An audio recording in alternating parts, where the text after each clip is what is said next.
22 wins, 2 losses, 13 wins coming by way of knockout. He's the renowned challenger and the 2-division champion of the world, the Takeover, Teofimo Lopez. Ladies and gentlemen, here is the defending world champion. He wears maroon with blue and gold trim. He scaled with the lightweight limit of 135 pounds, bang on.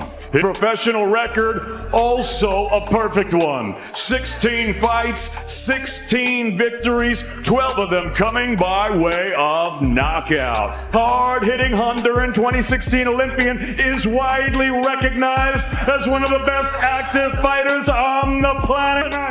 This 2020 Fighter of the Year makes his 7th appearance right here at Madison Square Garden, fighting out of Brooklyn, New York, USA, is the reigning, defending, undefeated IBF, WBO, WBA, WBC franchise, and Ring Magazine lightweight champion of the world, Teofimo Lopez! And now, ladies and gentlemen, we move to my right and we introduce his opponent. Brisbane, make some noise. He's boxing out of the blue corner. Across the ring, his adversary fighting out of the blue corner. He comes in wearing the purple and the black. Is here for the official weigh-in. 12 rounds of boxing in the welterweight division. Introducing first from Las Vegas, Nevada, USA. 16 fights, 13 wins by knockout, only 2 defeats. He's the former junior welterweight world champion, Rolando Romero.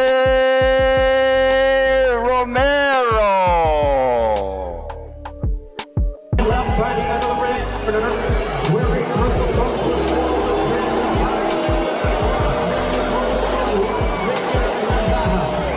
he weighed in at 134 and 1/4 pounds.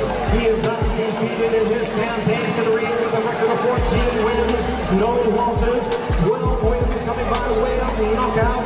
Tonight making his first attempt at a world title. Ladies and gentlemen, here's the colorful and dangerous WBA #1 ranked lightweight contender, introducing the undefeated Rolando Romero.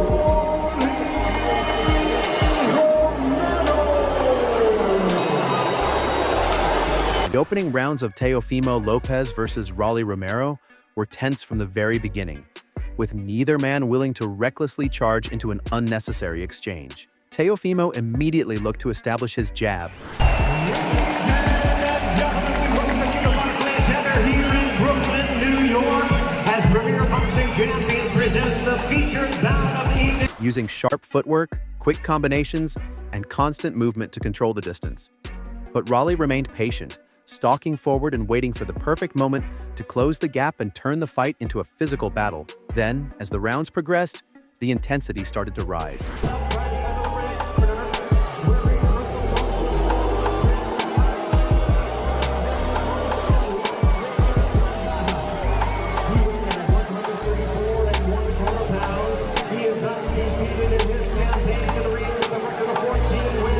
Are the stakes for a fight like this? The winner likely goes on to a big unification fight, the loser a big step back. Is this a must-win for you?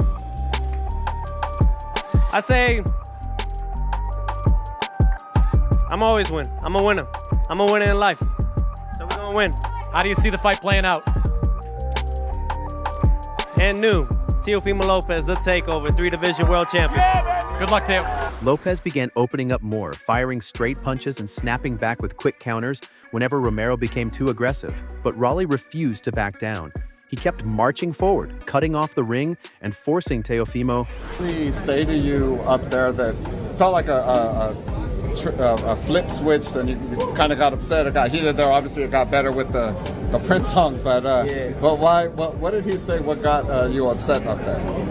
I think just the whole thing of, like, I get it, it's jokes and everything. My son beats Lomachenko and everything, but you know, I don't think anyone has ever beaten Lomachenko the way we beat Lomachenko, and I think that we all could somewhat agree to that. So I just think that if you're making fun of something you do it, you know, have everybody else do it. I think it's not something to make to fight every time he tried to escape.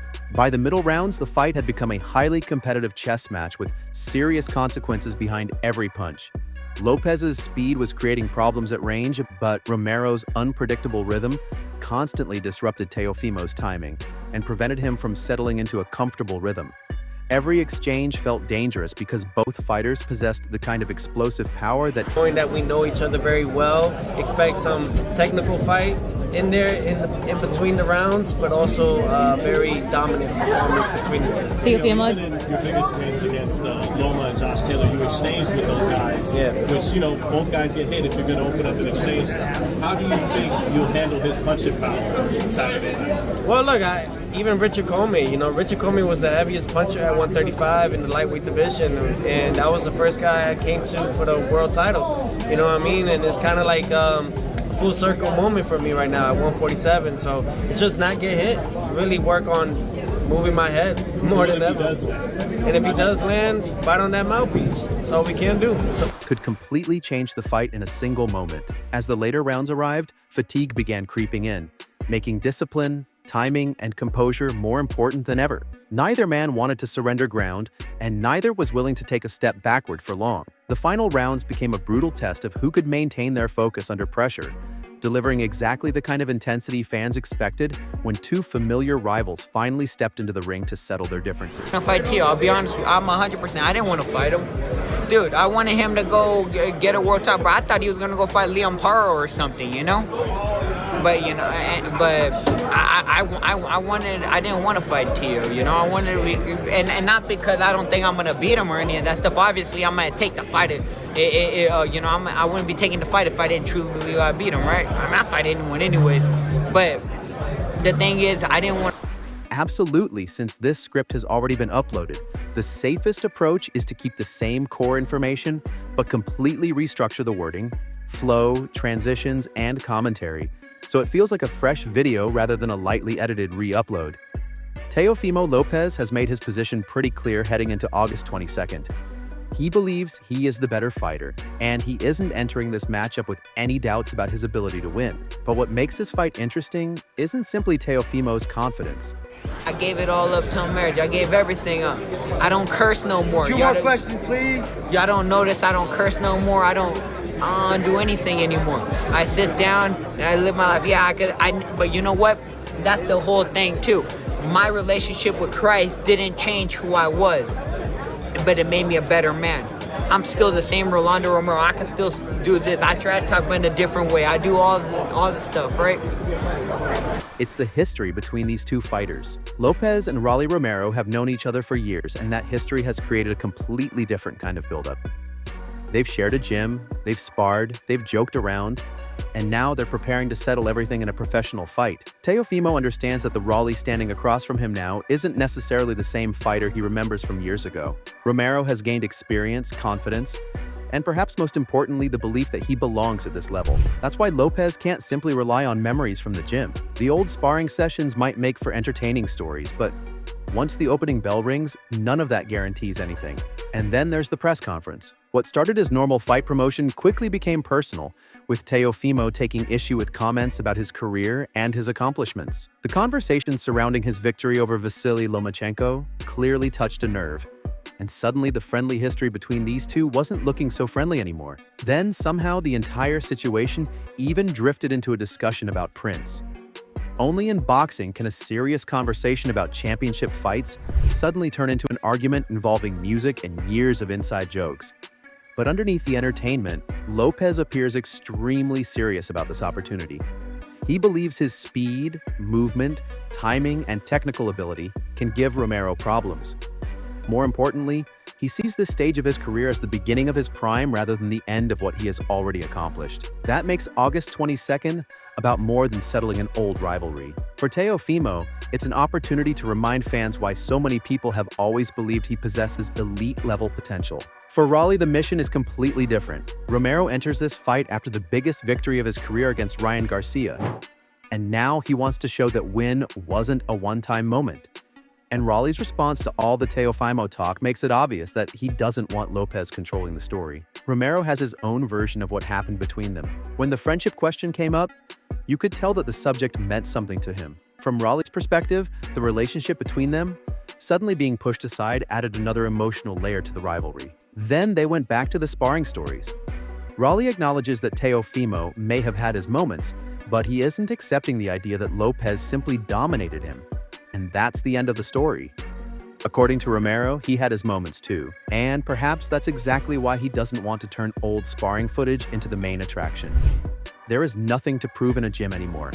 The only performance that matters is the one that happens under the lights. Another interesting part of Raleigh's interview was the change in his mentality. He spoke about his faith and how his mindset has evolved over time. Whatever fans may think about his personality or his trash talk, Romero clearly believes he's grown as a person without losing the aggressive mentality that made him such an entertaining fighter. But if Romero manages to close the distance, force Lopez into uncomfortable exchanges, and turn the fight into a physical battle, suddenly the entire equation changes. That's the danger Raleigh brings. He doesn't necessarily have to win every minute of every round. He just needs the right moment. And we've already heard enough from both men to know neither one plans on backing down. The interviews are finished, the predictions have been made, the old sparring stories have been discussed, the friendship drama has played out, the jokes are over. Now the only thing left is the fight itself. Teofimo wants to prove that his speed, skill, and experience make him the superior fighter. Raleigh wants to prove that his victory over Ryan Garcia was the beginning of something much bigger. Two fighters who know each other, two completely different styles, and two men who believe they have something to prove. So when that bell rings on August 22nd, which version of this matchup are we going to see? Does Teofimo's speed and technical ability allow him to control Raleigh from the outside? Or does Romero's pressure, strength, and unpredictable style drag Lopez into the kind of fight he doesn't want? That's the debate. Let me know your prediction in the comments. And if you enjoyed the breakdown, make sure to like the video, subscribe to Boxing Headquarters, and turn on notifications so you don't miss the next one. I'll see you in the next video.